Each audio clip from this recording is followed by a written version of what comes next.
Hosted by you/never speak of it again. When I was a teenager, my friend and I came up with the idea to write a list of life goals on a piece of paper for our older selves. We placed our papers inside a lockable box without showing each other what we had written. My friend was the more responsible one between the two of us and the least likely to open the box prematurely, so we both agreed he would keep the box and store it somewhere in his parents' basement until we were old enough to open it together. Life went on, and eventually, we forgot about the box. Fast forward to my friend's father passing away, which left him with the house he grew up in but no living parents. My friend made plans to turn the house into an Airbnb. A couple of weeks ago, I got an unexpected call from him. We were no longer as close, so phone calls between us were somewhat uncommon. He informed me about his dad, the house, and then mentioned what he had found in his parents' basement, the box. I encouraged him to open it then and there and read what we had written while we were on the phone, but he suggested making it more meaningful by meeting up and reading it in person. Cut to the two of us becoming the four of us at the meeting because our girlfriends had also become invested and involved. So there we all were, at my friend's parents' house, enjoying good food and good company. When the time came to open the box, everyone expressed their excitement. My friend and I had totally forgotten what we'd written, so all of us were going in blind. A toolbox was required to open the box because the key for the padlock was nowhere to be found. My friend gave me his list, and I gave him mine. Our girlfriends insisted on it. I was the first to read. My friend had the following things on his list. 1. Fix my teeth. 2. Make money. 3. Learn other languages. 4. Travel. 5. Learn to cook. 6. Eat healthy. 7. Lose my virginity. 8. Study. 9. Teach. 10. Continue skateboarding until I die. My friend's list was fun for everyone. However, he seemed hesitant to read my list. As soon as he said it might be better if I read my list in private, all of us, including me, egged him on to just read the damn thing. My friend reluctantly read the following out loud. 1. Tell Josh I want to be his bottom. That was literally all I wrote. My friend, aka Josh, flipped the piece of paper so that all of us could see the drawing I had made of the two of us smashing. No one seemed to know how to react. I attempted to break the awkward silence by pointing out that I was obviously joking when I wrote that. My friend backed me up and said it was totally in character for teenage me to make gay jokes at inappropriate times. Everyone kind of filed my comment under boys will be boys and laughed it off. That being said, my girlfriend was not laughing during our drive home. She was too busy questioning me about my sexuality. She didn't stop with the questions until I finally confessed that I was, in fact, bisexual, something I had never actually shared with anyone before. Needless to say, that revelation created tension between us, even though I've assured her that I'm not attracted to anyone else but her. Pessimism is telling me that I should brace myself for a breakup. Update 1 day later. My girlfriend seems to be ghosting me now. Her responses to my messages have gone from one-word comments that took her forever to send, to nothing at all.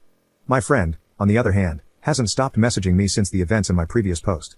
Between my girlfriend ghosting me and my friend bombarding me with follow-up questions, I definitely feel like I messed up as a teenager when I decided to leave a note to my future self that exposed my sexuality.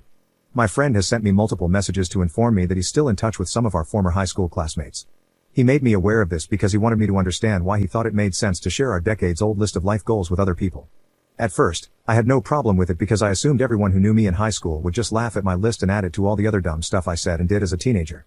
According to my friend, our former high school buddies did, in fact, laugh, but they also added my gay joke, or gag, or whatever it was, to their own little list of clues that apparently made them doubt my straightness throughout high school.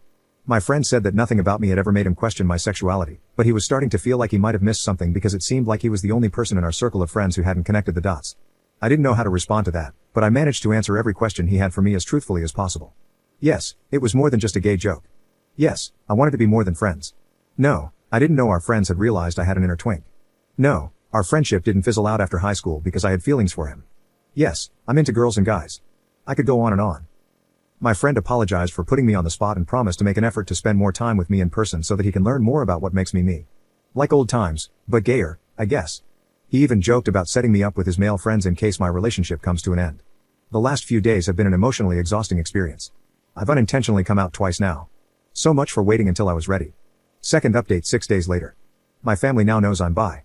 My girlfriend shared the news with her gym partner, aka my sister, who then informed our parents. I had no idea any of this was happening until I recently visited my mom and dad. What was supposed to be nothing more than the usual hey mom, hey dad, hey totally straight son, blah blah blah unexpectedly became an obvious case of there's an elephant in the room. As soon as my parents asked me how things were going with my girlfriend, I knew they knew. My mom and dad never really cared about who I dated, so for them to suddenly be interested in my relationship made me feel like something was up. When I asked my parents what was going on, my mom and dad looked at each other like they were telepathically trying to figure out who was going to take the lead. My mom decided to step up and do the talking, but she became emotional before she even opened her mouth. My dad took over and said my mom was still processing what my sister had shared with them about my transition from only girls to not only girls. I didn't have to ask how my sister found out. I knew she must have heard it from my girlfriend since the two of them often worked out together. My mom, mid-tears, asked the universe, or whatever, if none of her children were straight. She was referring to both my brother and sister being gay. My dad reminded my mom that she had promised to keep her crap together, especially since she'd been through this twice with my siblings. My mom reminded my dad that she had to keep her crap together throughout their marriage, since it's become clear to her where all their children get their gayness from. I didn't know what that meant, and I didn't really want to know, so I interrupted whatever was happening between my mom and dad to tell both of them that, for the record, I was not gay, I was bi, but I was still the same person, and I would appreciate it if life could continue as if nothing had changed. I was practically pleading with my parents to please go on with their lives and leave my sexuality out of it, because it was beginning to feel like I'd been bi for just a few days and now nothing seemed the same. I was able to diffuse the tension between my parents, albeit just for that moment, and managed to get a group hug out of it. Would I call that a happily ever after? Not at all. It was an okayish ever after. Sadly, the same cannot be said about my relationship. My girlfriend and I broke up. She said her religion left no room in her life for a boyfriend who liked other guys. I knew the breakup was inevitable, but I never expected my girlfriend to play the religion card. I've literally never seen her pray or go to church, so the fact that she was suddenly too holy for me would have been hilarious if it weren't so heartbreaking. The good news is the damage is done. I lost the girl, and I might have resurrected unresolved marital problems between my mom and dad, but hey, at least I can hopefully move on and fully be me now. Commenter. So, your gay sister outed you to your parents after working out with your girlfriend, who then decided she couldn't be with you because of God. That seems hard to accept, but if true, your sister would be the jerk in this story. Well, the biggest one, anyway. Ops response. The day my sister moved out of the house was one of the best days of my life.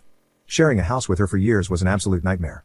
I'm convinced she poisoned our dog on purpose. That's how much of a psycho I believe she is. I have no idea what my ex-girlfriend gets out of spending time with her. Ops shares details about his father's past. According to my brother, my dad used to sell the green stuff during his hippie days many moons ago, and apparently, the place where he sold the most just so happened to be near a popular gay club. My brother showed me a photo of my dad posing inside the gay club with a couple of his customers. My dad looked like the albino twins from The Matrix Reloaded, but less sophisticated.